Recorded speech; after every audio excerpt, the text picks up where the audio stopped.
It is the 41st millennium. There is only war.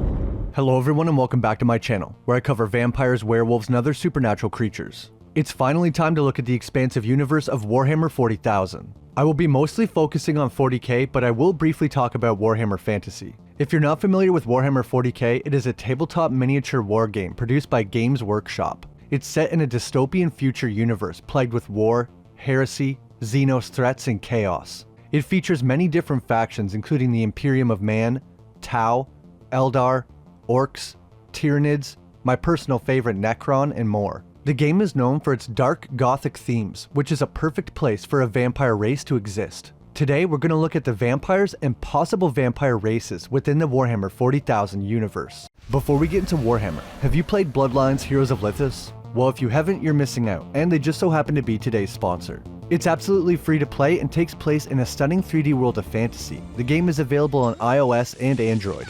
A very important part of the game is your companions, and you can raise heirs. The higher intimacy you have with your companion will grant you stronger offspring. There's so much to do in this game you will never get bored. Collect new characters that are released every fortnight, customize your champions by marrying any two bloodlines in the game, such as elves, orcs, demons, demigods, dragonborn, lycans, vampires, and more, to create over 800 different hybrids. Protect your city, raise heirs, and so much more.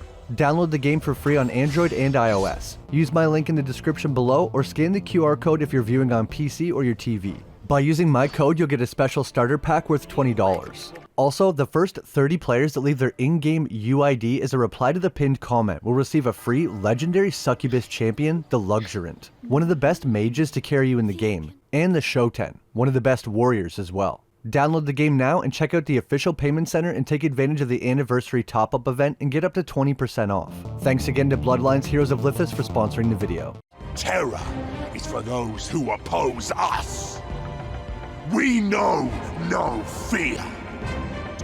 The first faction I want to talk about is the Space Marines, more specifically the Blood Angels. These guys might be the closest to a true vampire in 40k. The Blood Angels are a chapter of the Space Marines. In the Warhammer 40,000 universe, Space Marines, also known as Adeptus Astartes, are genetically enhanced super soldiers that are the Imperium's most powerful weapon. What makes them so strong is they are created from the gene seed of the Primarchs, the sons of the Emperor. The Emperor might be my favorite character in all of 40k, because he is so mysterious. I don't want to go too deep on the Emperor because that could be a multiple hour-long video just by itself, but he was the ruler of man, a great warrior, and had unusual psychic abilities. Eventually, he created 21 Primarchs in total using his own DNA. Like the Emperor himself, these Primarchs are gods amongst men. Superior strength, reflexes, intelligence, special psychic abilities, extra organs, and they are massive, some towering over mere mortals at 9 feet or even taller. Even an average Space Marine is around 7 to 8 feet tall, so they are similar in stature to a Spartan from Halo, but even bigger. So the Emperor created 21 Primarchs from his own DNA. Then a sample of gene seed was taken from each of the Primarchs, and this was used to create the different chapters of Space Marines. The gene seed gives them a portion of the original Primarch's power. On top of the Space Marines receiving this holy gene seed, they also undergo extensive genetic modifications, like an extra heart to pump blood through their massive body, an extra lung, an extra stomach to filter poison, an extra kidney, and more. They have a total of 19 extra organs, or 20 depending on the faction. It's important to note that the Primarchs were actually born with these extra organs as part of their natural body, unlike the normal Space Marines who must have them implanted. The gene seed is also used to grow these unique organs that are then implanted into the Marines. The implants are not all put in at once. They are administered slowly over the developing years of the person. During this time, they undergo rigorous training and psycho-conditioning to become nearly invincible warriors.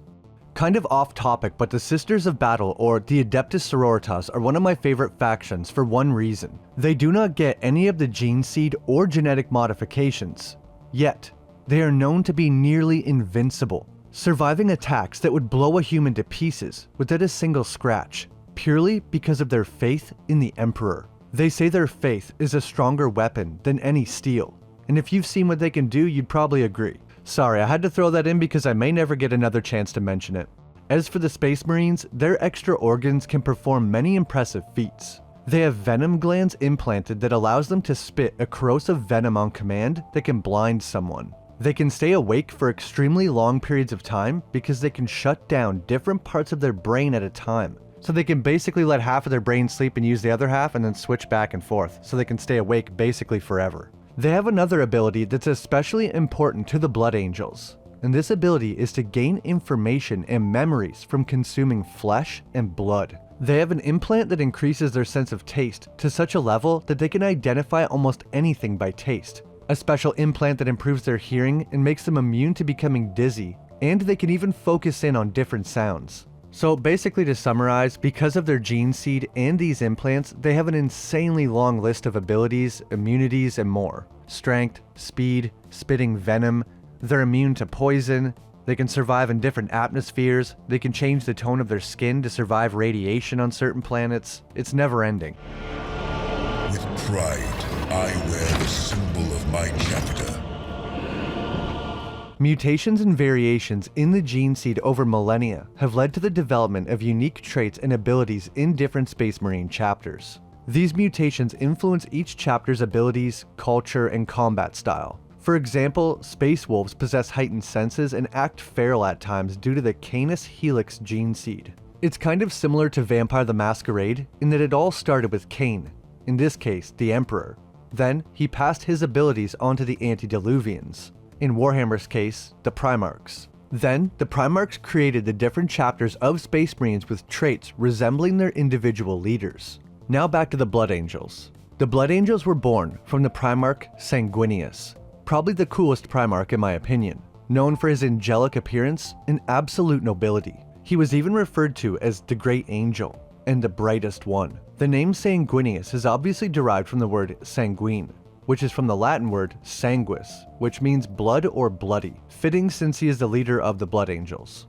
After being created by the Emperor, all the Primarchs were cast into the warp and scattered across the galaxy as infants by the powers of chaos. Sanguinius was transported to a planet called Baal, and soon after arriving, angelic wings grew from his back. His wings, ethereal beauty, and unmatched combat skills made him one of the most revered figures even among the sons of the Emperor. Ultimately, he was killed during a time known as the Horus Heresy. He fell to Horus himself, the most beloved Primarch and the biggest traitor in all of history. But you betrayed me. You betrayed us all. The Blood Angels undergo a special step to complete their transformation, and this is the first vampiric trait. Unlike other Space Marines, before their transformation is complete, they must spend one whole year in a special coffin to undergo the blood change. Over this year, they are infused with blood of their Primarch and kept alive by the life support system within the coffins. Not all Space Marines make it through this process. Some die, some are driven insane. If you pass the final test though, you are now a fully fledged Blood Angel. Due to their home planet of Baal, the Blood Angels often appear with lesions on their faces, scars and sores scattered across their body from the extremely harsh environment they come from. Throughout their life, from time to time they will revisit one of these coffins to heal from grievous wounds. All Space Marines can live much longer than a normal human. There's many cases of Space Marines living to be several hundred years old, and obviously much longer if they're locked in a dreadnought or some kind of machinery. It's unknown how long they could possibly live though, because it's extremely rare for a Space Marine to die of old age, meaning they're usually wounded in battle. Another thing the Blood Angels have in common with vampires is that the gene seed provided by Sanguinius allows them to live longer than all other Space Marines. Some have been serving the Emperor for over 1,000 years, making them basically immortal. On top of that, sometimes a Blood Angel will eat the flesh of another fallen Blood Angel. They have the ability to absorb memories from flesh, and the Blood Angel that eats the flesh will almost become the angel they consumed. Sometimes they will even take on their name, so it's like they can live forever in a sense. Like I mentioned before, due to their gene seed, the Blood Angels have many similar abilities to a vampire. Super strength, near immortality, enhanced senses, immunity to poisons and disease, the ability to absorb memories from flesh and blood, but their most vampiric trait is definitely their fangs. Yeah, these Space Marines have straight up vampire fangs that are retractable. Not all blood angels are depicted with fangs, but there are examples of official Games Workshop art showing their two fangs, which appears similar to a traditional vampire.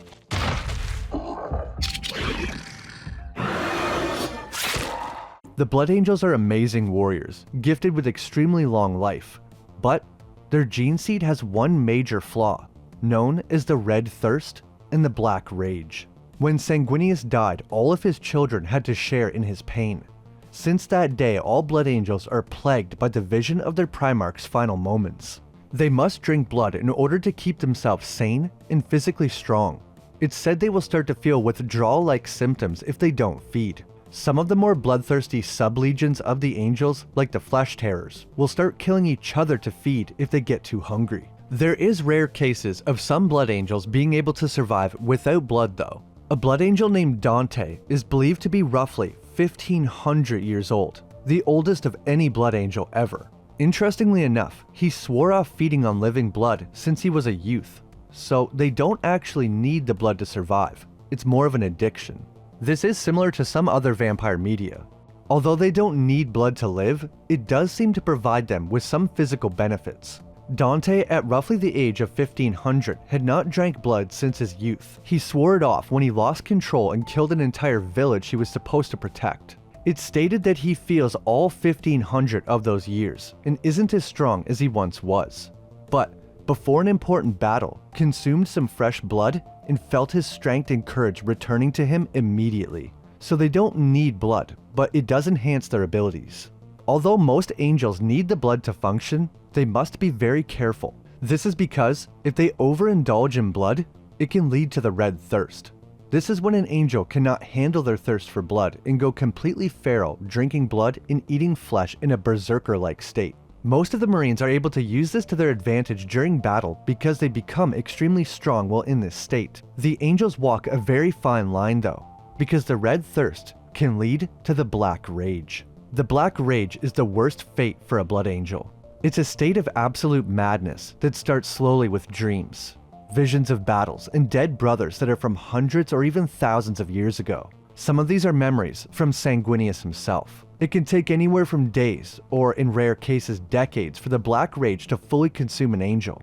But once it starts, there's no way to stop it. In the final stage, they must witness the death of their Primarch and relive his final moments over and over again for all time. Those affected with the black rage often have to be executed. Now, if they're not executed, there's two options.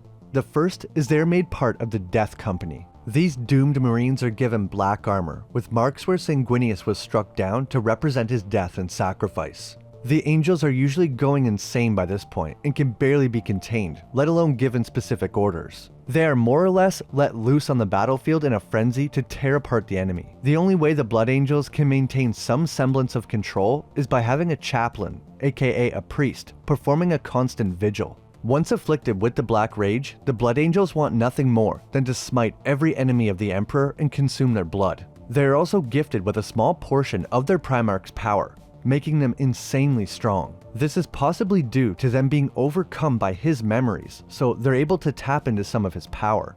The Death Company are reserved for the most dire of situations and missions that have a very low success rate. Most Marines die on these missions, but if they somehow manage to succeed, they will be thanked and have earned the right to be executed by their brothers. Now, I said that's the first option for what happens to someone if they get the Black Rage. The second option is being locked in the Tower of Lost on their home planet of Baal. The Tower of Lost is where angels are sent that have been completely consumed by the Black Rage and have been twisted into abominations. Due to their malfunctioning gene seed, those with the Black Rage will eventually become giant, hulking beasts twice the size of a human. So we're talking around 11 to 12 feet tall, even taller than the Primarchs. They grow large bulging muscles, twisted monstrous faces, large yellow fangs, long black nails, and can no longer speak. This is why the Blood Angels must be so careful when consuming blood.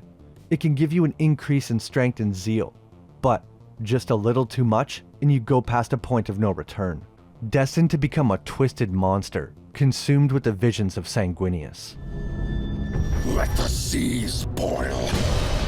Let the stars fall! The Black Rage seems to be getting worse with every new generation of Blood Angels, with more angels falling victim. A fatal flaw in an otherwise extremely powerful chapter. It's possible the same mutation that gives them the Red Thirst and the Black Rage could also be responsible for their extremely long life. I want to quickly talk about the only two cases of a Blood Angel overcoming the Black Rage. The first was Librarian Calistarius. He fell to the Black Rage, and during a battle, a building collapsed on top of him. There he stayed for 7 days, and it was presumed he died of his grievous wounds. But, somehow, through a miracle of gene seed or otherwise, he rose again. Not only was he resurrected without the Black Rage, he was physically stronger and had greater psychic abilities. So there's actually benefits to overcoming the Black Rage. But that's easier said than done. The second Blood Angel to do it was Raffen. He purposely let the Black Rage take over him in order to wield a special weapon used by Sanguinius himself to defeat a great enemy. He somehow managed to pull himself out of the Rage through sheer willpower, and later helped Calistarius overcome the Black Rage for a second time. So Calistarius has overcome the Black Rage twice. A big question about the Blood Angels is, why do they drink blood and eat flesh? What would possibly compel them to do this? Well, it's never actually been confirmed, but some people think that one of their implants is malfunctioning. The implant is called the omniphagia. This is what allows them to gain memories by consuming flesh or blood. If this implant really is malfunctioning and is set on overdrive, maybe it could be driving them to feed. The other theory is that they are inflicting themselves with this curse when they are transfused with the blood of Sanguinius in the coffins. They say that when Sanguinius was struck down by Horus, it caused a ripple of psychic power, and possibly had some kind of effect on his body. Now when new Marines are subject to this blood, they could be getting some kind of curse. My guess is it's a combination of the two, because Sanguinius himself did not suffer from the Red Thirst or the Black Rage. He was a perfect creation of the Emperor. I think it's most likely a combination of the two, the implant malfunctioning, but also something that Sanguinius unknowingly passed on to them.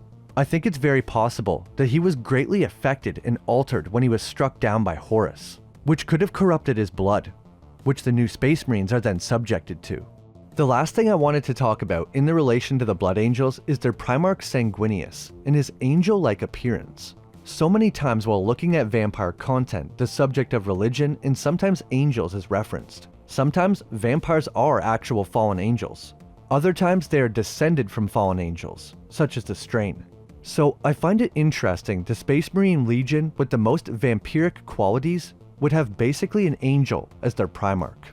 I wonder if they did that on purpose. That's all I have about the Blood Angels for now, but I will talk about them again in a little bit. The next race I want to talk about is the Eldar.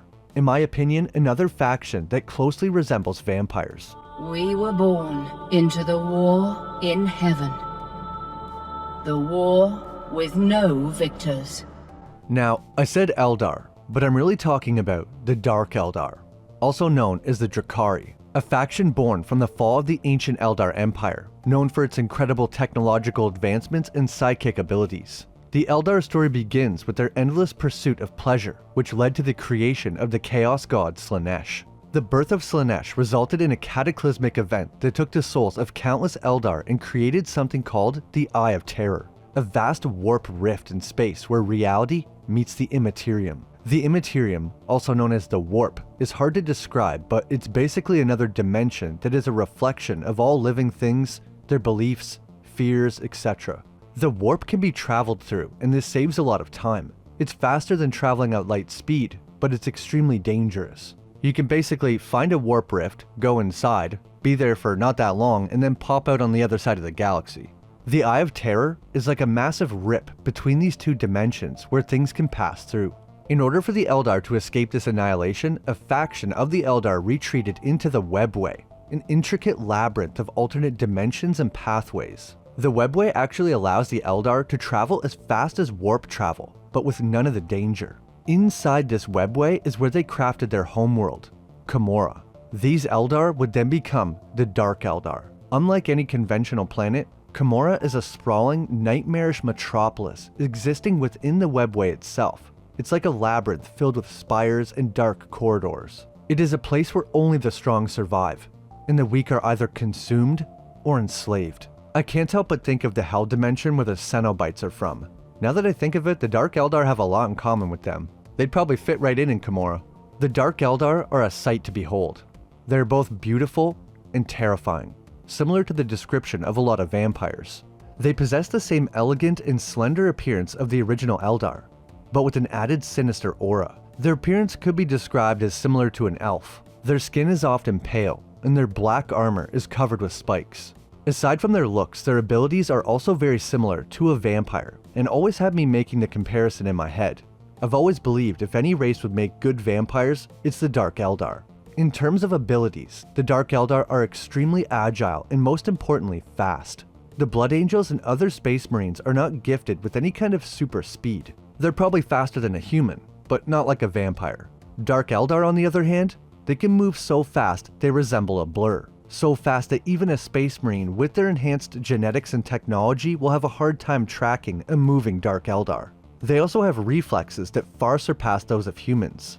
Dark Eldar are warriors, masters of range and close combat. Their weaponry is advanced and often laced with toxins designed to cause excruciating pain and suffering. Additionally, they possess a deep knowledge of the webway, allowing them to strike fast and disappear just as quickly. This might be one of their most terrifying abilities. Traveling through the warp is kinda scary and unpredictable. The same trip could take 2 minutes or an hour depending on how the warp feels. You could also run into a demon or many other possibilities. It's impossible to comprehend physical space in the warp, and it can also only be accessed easily from certain areas. If you access the warp from an unknown area, it could spit you out God knows where. The webway, on the other hand, has none of these downfalls. The Dark Eldar are the only ones that can use the webway as they created it, and they can appear anywhere they want, pretty much instantly, giving them a massive advantage in battle. The one ability that the Dark Eldar lack is the psychic abilities of the original Eldar. Due to their focus on other things, their psychic abilities have atrophied. Okay, so far the Dark Eldar have super strength, super speed, enhanced senses like being able to see in the pitch black, and a beautiful but terrifying appearance with pale skin. Aside from fangs and feeding on blood, they match up really well with vampires. However, they do feed on something to keep them alive: pain. When they accidentally created the Chaos God Slaanesh, he took many Eldar souls, and all that remained were marked as his property. That means anytime an Eldar of any type dies, their soul is immediately consumed by the Chaos God Slaanesh. The ordinary Eldar, or what's left of them, wear something called a soul stone, which will absorb their soul instead of letting it get consumed by Slaanesh. The Dark Eldar do not have this luxury, and Slaanesh slowly chips away at them. To prevent their soul from being consumed, they essentially feed on the pain of their victims to protect themselves. By doing this, Slaanesh feeds on that instead of their souls, and as long as they continue to feed on negative emotions, the Dark Eldar can live forever. The downside to this is, the longer a Dark Eldar lives, the more extreme their needs become, building ever more elaborate torture machines, some far too gruesome to even describe. Imagine every medieval torture device you know, and make it 10 times worse. Victims are purposely kept alive as long as possible to maximize the agony they can harvest. Their abilities and appearance are similar to vampires, and their nature is very similar, having to feed and cause fear in order to stave off their curse and stay alive. The Blood Angels are usually the first thing somebody mentions when you talk about vampires in 40k, but over the years I've always thought that the Dark Eldar made a very compelling vampire. There is one more faction I want to talk about that has some resemblance to vampires.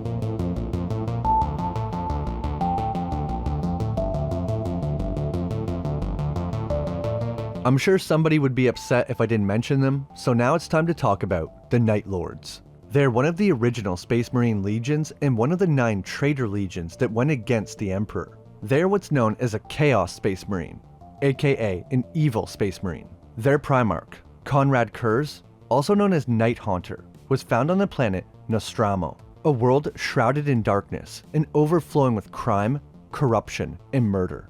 Every time I have to read Nostromo, I just want to say Nostromo so bad, which is the ship from Alien.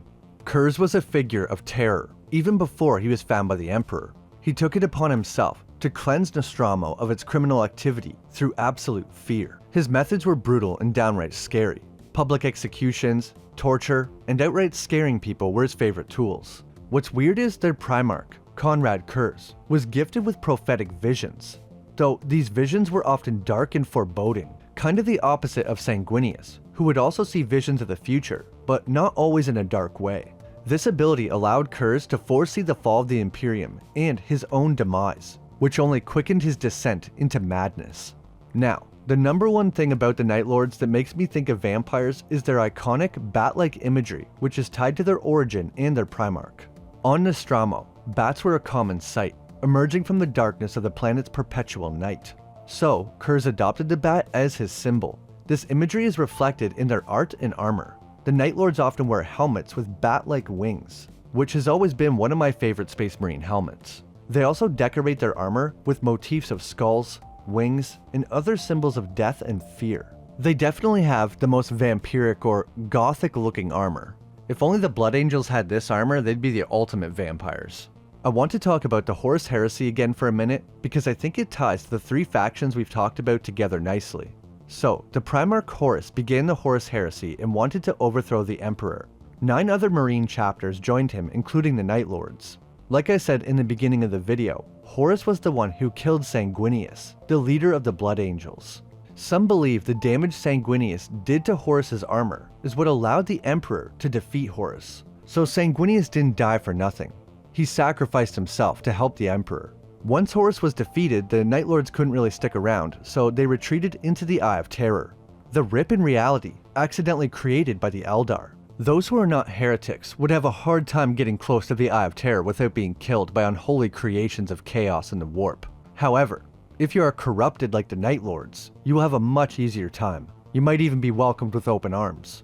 After the heresy, the Night Lords continued their reign of terror as Chaos Space Marines. They operate as raiders, launching attacks on Imperial worlds and spreading fear wherever they go. Their origins, abilities, and terrifying imagery make them one of the scariest groups in the galaxy, specializing in dark, fear-based tactics and psychological warfare, stealth, and ambushes. In my opinion, they embody the often cruel and unnerving nature of some vampires, similar to the Dark Eldar. Humans are seen as ants to them, cattle for the slaughter. The final faction I want to talk about is the actual vampires from Warhammer. Not 40,000, but Warhammer Fantasy. The fantasy version of Warhammer is more along the lines of Lord of the Rings, with fantasy creatures and magic. Warhammer 40K is more like Dune or Star Wars, with advanced technology and still a type of magic, but it's usually not wielded by straight up wizards. I don't know if that makes sense, but I think some of you will know what I mean.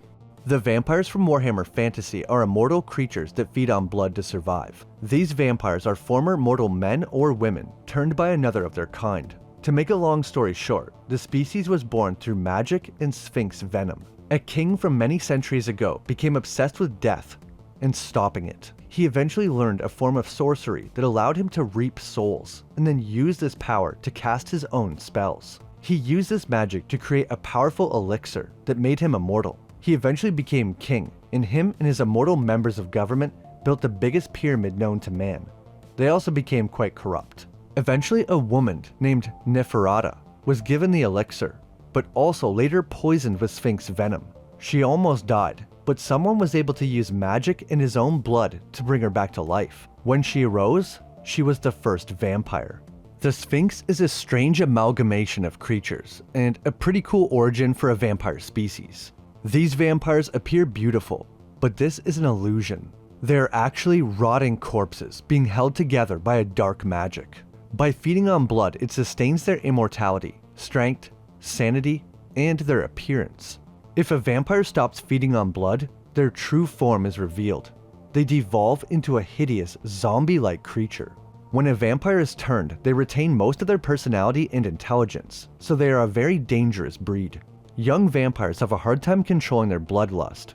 Older vampires are able to resist the urge to feed much better, being able to pass as human easily. There has been cases of species other than human becoming a vampire, but it is extremely rare. From what I know, there's at least one case of an elf becoming a vampire, and also a halfling. There's actually multiple bloodlines of vampires descended from different ancestors. Some of these bloodlines have unique abilities or traits similar to many other vampire series. These are the different bloodlines. First, the von Karstens. Hope I pronounced that right. These vampires are descended from the husband of the original vampire, Neferata. Next, the blood dragons. These are fallen knights that are experts in combat. Their biggest goal is to achieve the control and ability to stop drinking blood entirely, like their leader Abarash.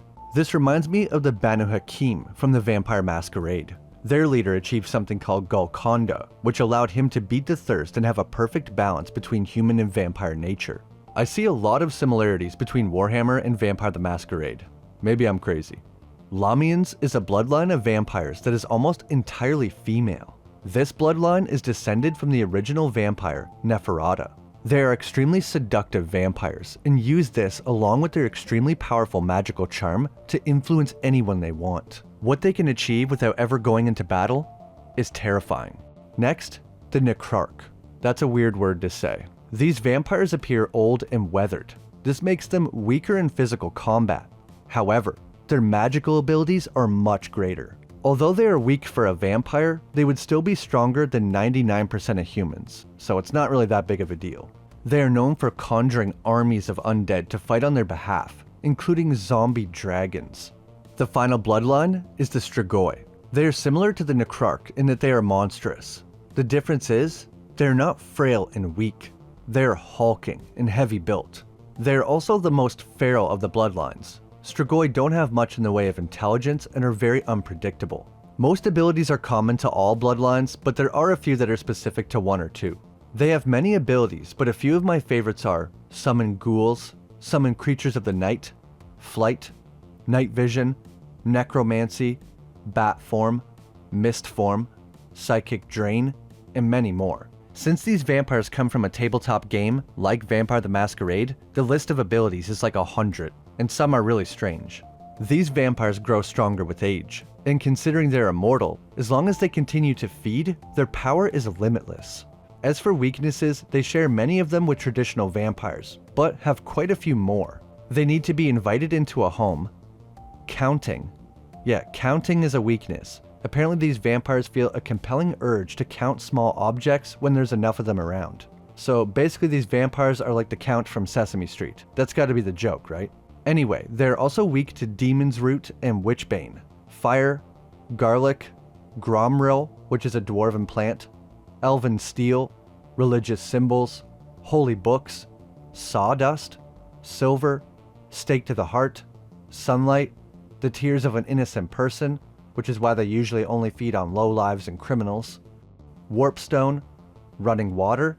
It's not really a weakness, but these vampires have no reflection. And for some reason, vampires are more susceptible to insanity. So spells or things that affect sanity are more effective on vampires. That might be the most weaknesses for a vampire species I've ever seen. Some vampires can actually use an ability called Defy the Dawn that allows them to walk in the sunlight due to sheer willpower. So at least some of these many weaknesses can be overcome. The undead fear nothing. That's my video about the possible vampires from Warhammer 40K and the confirmed vampires from Warhammer Fantasy. I wanted this video to mostly focus on 40K because that's my favorite. But if you would be interested in a full video about the vampires and all the different bloodlines from Fantasy, please let me know. There's an insane amount of lore about the abilities, leaders, and different bloodlines, so there's a lot there to cover. This is a video I've wanted to make for so long, and it won a members poll, so now is the time. 40K is such an expansive universe with so much lore that I wanted to have a better understanding of it before I made a video. I have been a fan of Warhammer for years, played the tabletop game, and have over 600 hours in Warhammer Darktide, played Vermintide as well. And even still, I feel like I'm only scratching the surface of Warhammer lore. If you're interested in diving deeper into Warhammer lore, two of my favorite creators on the subject are Westhammer and Luthien. Definitely worth checking out. I hope those of you that aren't familiar with Warhammer are intrigued to learn more. It's such an amazing series. And I hope even if you've been a longtime fan of 40K, you still learned something new. If there's any other movies, TV shows, or video games you want me to cover, please leave them in the comments down below. If you enjoyed the video, leave a like, and subscribe if you haven't. It helps out a lot and I really appreciate it. As always, an extra shout out to all my members for supporting the channel. Thanks so much for watching, and I'll see you in the next video.